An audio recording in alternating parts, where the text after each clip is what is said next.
Krakūnų pasienio postas. 1991. Gegužės 19 dienos rytas.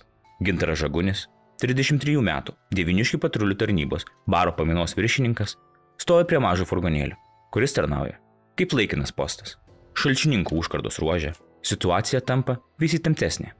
Dėl padidėjusio agresyvumo pasienyje Lietuva skelbia nepriklausomybę, o tai sovietams nepatinka. Paskutiniu metu viskas vyksta greitai. Reikia būti budriems. Pakol kas ramu, bet nežinia, čia greitai gali viskas pasikeisti. Ypač dabar. Gintaras atsisėda į kėdę ir įsipila šiltos arbatos iš termoso. Jo planas aiškus – patraukti šį vagonėlį į saugesnę vietą ir laukti autobuso, kuris jį su kolegomis surinks. Šilta arbata buvo pats tas, ko jam reikėjo nervams nuraminti.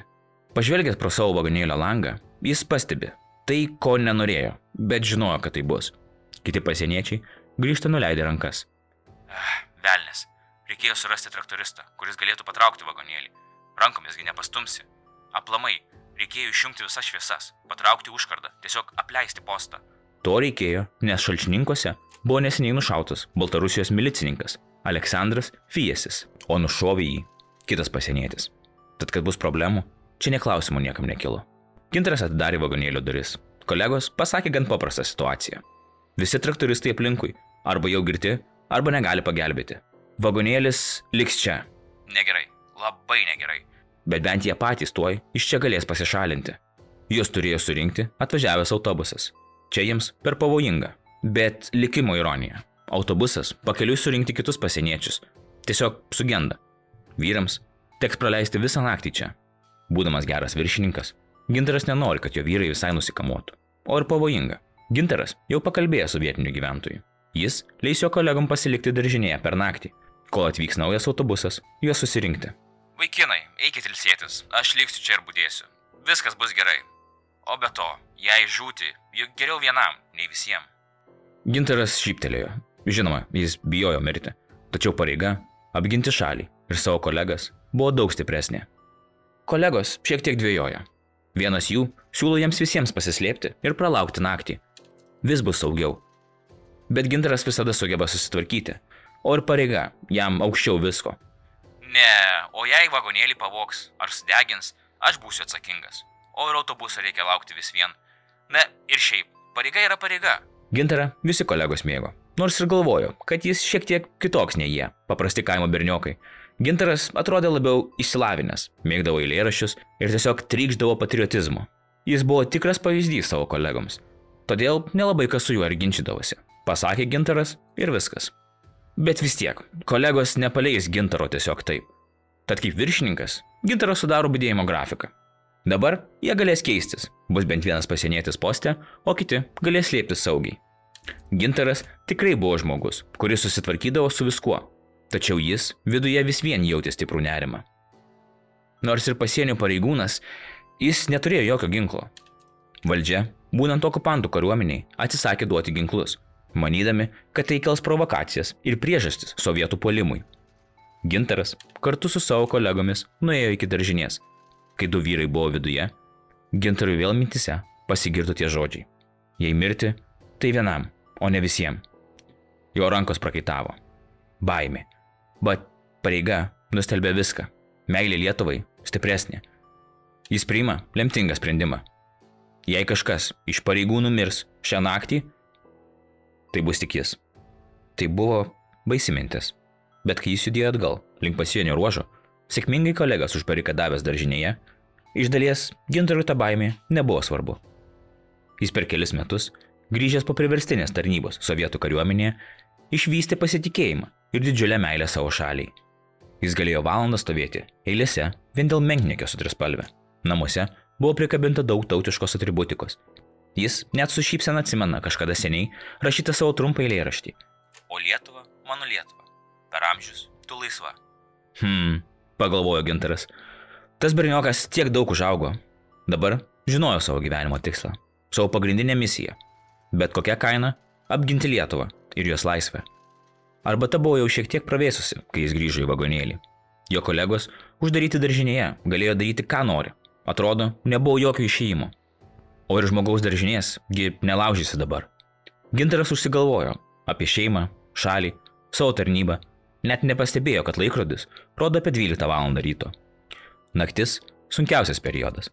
Ne tik dėl to, kad Gintaras ir pats jautėsi pavargęs, bet tamsoje gali slėptis bet kas. Nors ir šiek tiek skauda kaulus, Gintaras jaučiasi pasiruošęs. Jis išlipo iš savo pasienio namelio apsižiūrėti. Žvarbu, bet ramu ir giedra. Jis, žinoma, norėtų turėti pilnai įtvirtintą postą ar geresnės gynybos pozicijas, bet jis turėjo priminti savo. Pasienio tarnyba susikūrė vos prieš metus. Pats jis čia dirba visai neilgai. Tarnybą pradėjo 90 lapkričio 11 dieną. Lietuva žengė žingsnius link nepriklausomybės. Mažus, bet visgi žingsnius į priekį. Nieko, Pagalvojo Gintaras. svarbu sieną saugoma. Uniformos ateis su laiku. Gaila tik, kad mažai atributikos turime. Sunku jaustis Lietuvos pareigūnų, kai turi tik vieną trispalvę sagę. Jis atsiduso. Naktis tyli. Kažkur šuo loja. Pelėda miške. Bet apart to, viskas ramu. Jis grįžta į vidų. Atsigeria jau pilnai atšalusios arbatos. Jei dar prieš kelis metus Gintario patriotizmas būtų buvęs stiprus, jo jausmus dar labiau uždegė sausio 13 įvykiai. Prieš sovietams, bandant užpulti ir nutildyti Lietuvą, sausio 10 dieną Žagunis su būriu pasieniečių buvo išsiųstas saugoti vyriausybės rūmų. Jam tai buvo vienas didžiausių gyvenimo įvykių – stoti ginti tėvynę prieš sovietų tankus.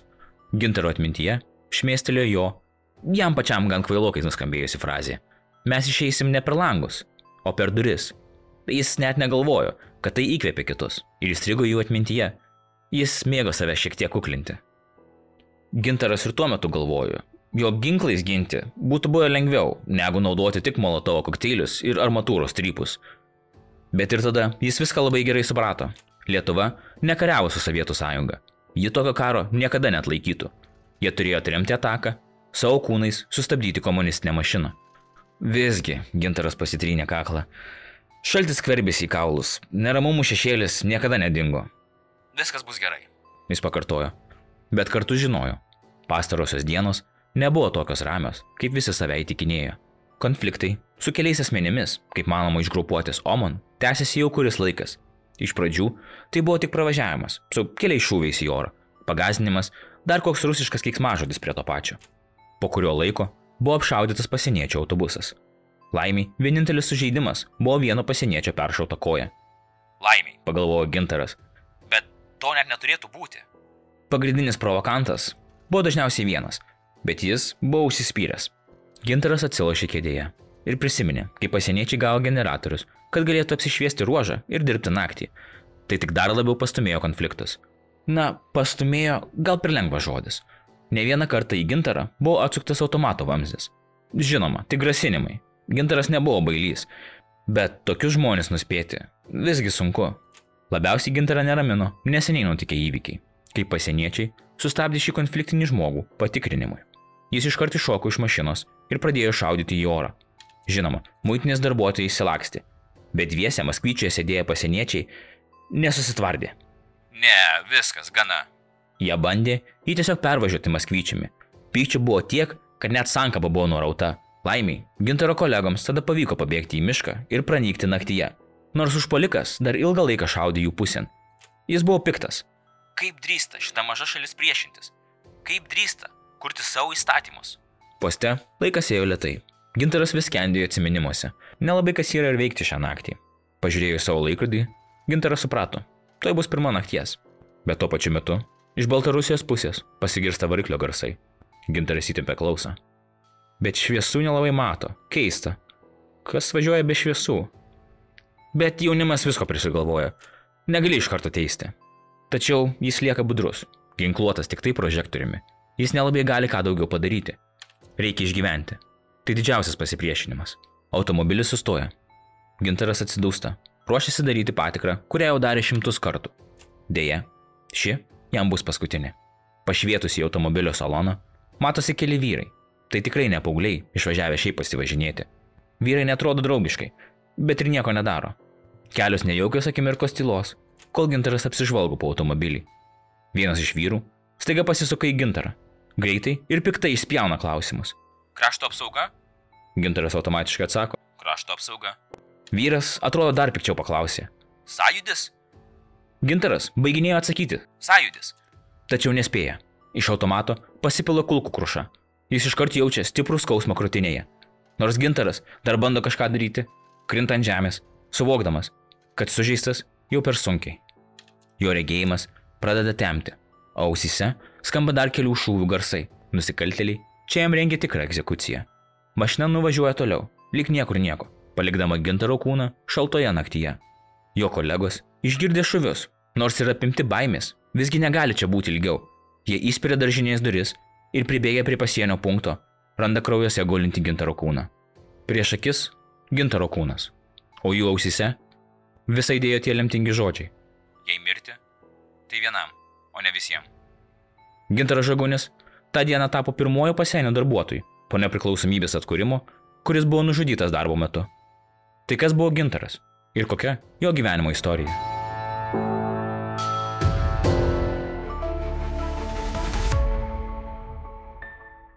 Gintaras Žagunis gimė 1957 m. birželio 20 d. Rozalimo miestelyje, Pakruojo rajone. Jo ankstyvieji metai buvo pažymėti reikšmingų persikėlimų, kai 1962 metais šeima persikėlė į Trakus. Miestą, garsėjantį savo vaizdingą gamtą ir turtingą istoriją. Trakuose Gintaras pradėjo mokytis Trakų mokykloje internate, kuris suteikė tiek išsilavinimą, tiek apgyvendinimą. Vėliau jis perėjo į Trakų antrąją vidurinę mokyklą, kur ir baigė pradinius mokslus.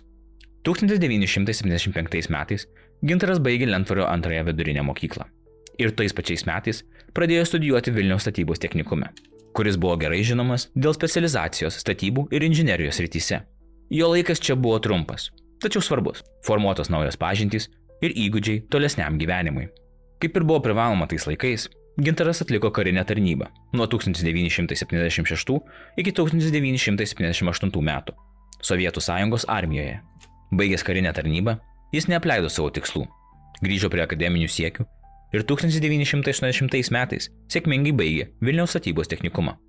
Baigęs studijas, Gintaras Žagunis pirmiausiai pradėjo dirbti Trakų restauravimo dirbtuvėse, kur dalyvavo įvairiuose restauravimo projektuose susijusiuose su kultūros paveldu ir istorinio pastatų atnaujinimu.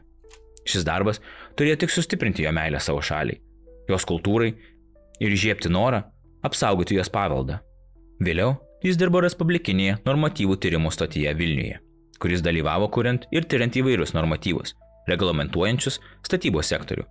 Gintaras gan greit kilo pareigose ir nebijojo keisti profesijos ar darbo sferų. Po to Gintaras prisijungė prie Komunalinio ūkio projektavimo instituto, kur dirbo įvairiose statybų ir inžinerijos srityse. Nuo statybų iki komunalinių ūkio projektavimų. Kaip suprantate, Gintaras buvo darbštus ir be galo protingas žmogus. Be to, 1984–1989 metais Gintaras tarnavo Vidaus reikalų ministerijos vyriausybinių ir valstybinių pastatų apsaugos batalione, kur atsakingai rūpinosi vyriausybiniais objektais, jų apsauga ir priežiūra. Čia buvo jo perėjimas iš civilinės į karinę ir krašto apsaugos pusę.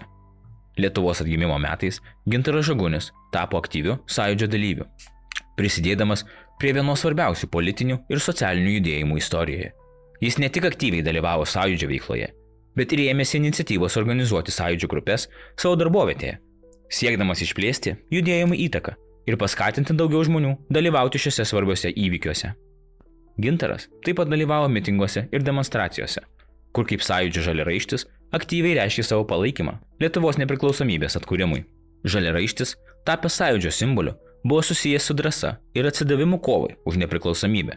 Gintaras jautė gilų įsipareigojimą savo tautai ir buvo pasirengęs kovoti už laisvę įvairiais būdais, net ir rizikuodamas asmeniniu saugumu. 1989 metais, rugpjūčio 23 dieną, Gintaras kartu su savo šeima dalyvavo istorinėme Baltijos kelyje, masinėje žmonių grandinėje, kuris siekė parodyti Baltijos šalių, įskaitant Lietuvą, norą atgauti nepriklausomybę. Tai buvo vienas iš svarbiausių momentų Lietuvos istorijoje, kai žmonės išreiškė savo solidarumą ir ryžtą siekti nepriklausomybės nuo Sovietų Sąjungos, o tai turėjo Gintarui įkvėpti dar didesnį, nenugalimą jausmą. Lietuva bus laisva. Tuo pačiu metu Gintaras įsitraukė į atkuriamosios Lietuvos demokratų partijos veiklą, siekdamas prisidėti prie šalies politinio ir visuomeninio gyvenimo formavimo po nepriklausomybės atkūrimo. 1990 metai. Gintaras davė priesaiką ir tapo Lietuvos Šaulių sąjungos Vilniaus rinktinės nariu. Tai prisijungdamas prie organizacijos, kuri buvo skirta ne tik ginti nepriklausomybę, bet ir skatinti pilietinį aktyvumą bei patriotizmą. Nors šauliai nėra kareiviai, tai jau buvo pirmas Gintaro žingsnis. Kitas įvyko 1990 m. lapkričio 11 d.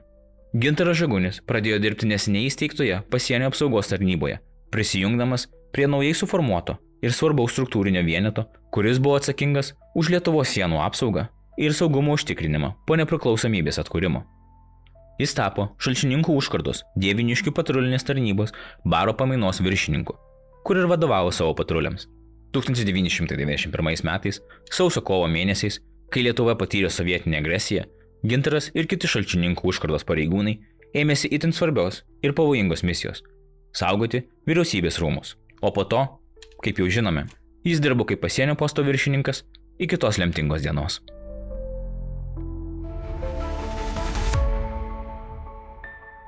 Vienas įdomus faktas – tai, kad Gintaras neturėjo būti tos nakties pagrindinė auka.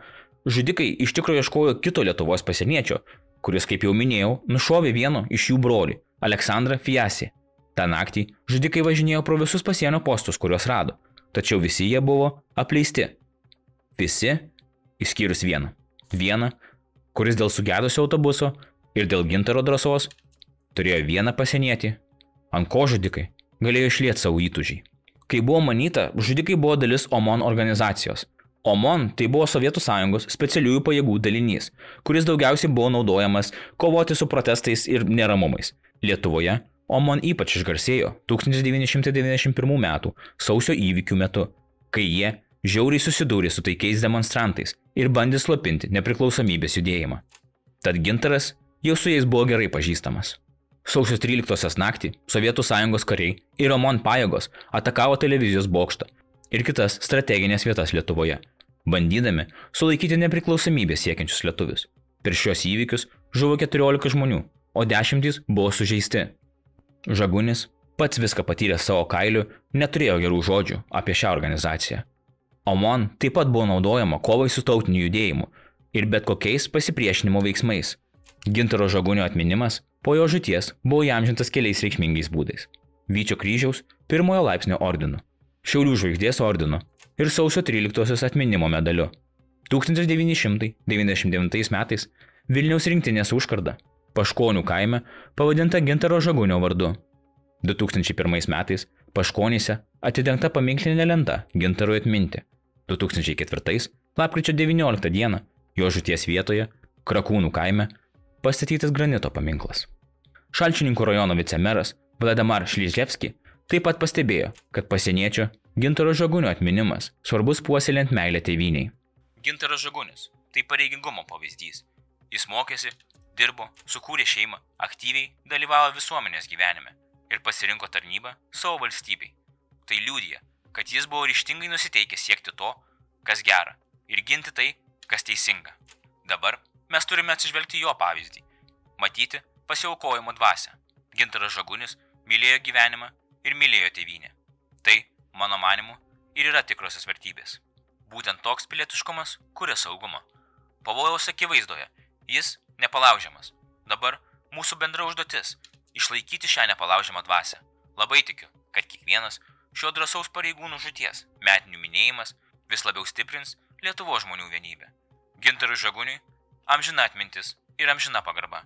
Ir aš šiems žodžiams turiu labai pritarti. Gintaras tai tikro patrioto pavyzdys. Ir jei galėčiau apibūdinti savo mintis apie Gintarą tik vienu paveikslėliu, tai būtų šis.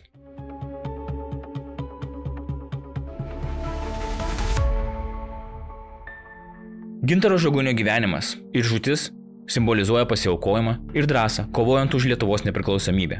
Jo atminimas gyvas ne tik artimųjų širdyje, bet ir visos tautos istorijoje. Dėkui, kad žiūrėjote. Kaip visada, jūsų nuomonė svarbi, tad nesidrovėkite, palikite komentarą. Paspaudus patinka, užsiprenumeravus kanalą ar pasidalinus šio video su draugais, jūs uždirbate karmos taškų. Šiandien būtų viskas. Ačiū dar kartelį už jūsų laiką. Likit saugus, likit budrus ir pasimatysime kitą kartą.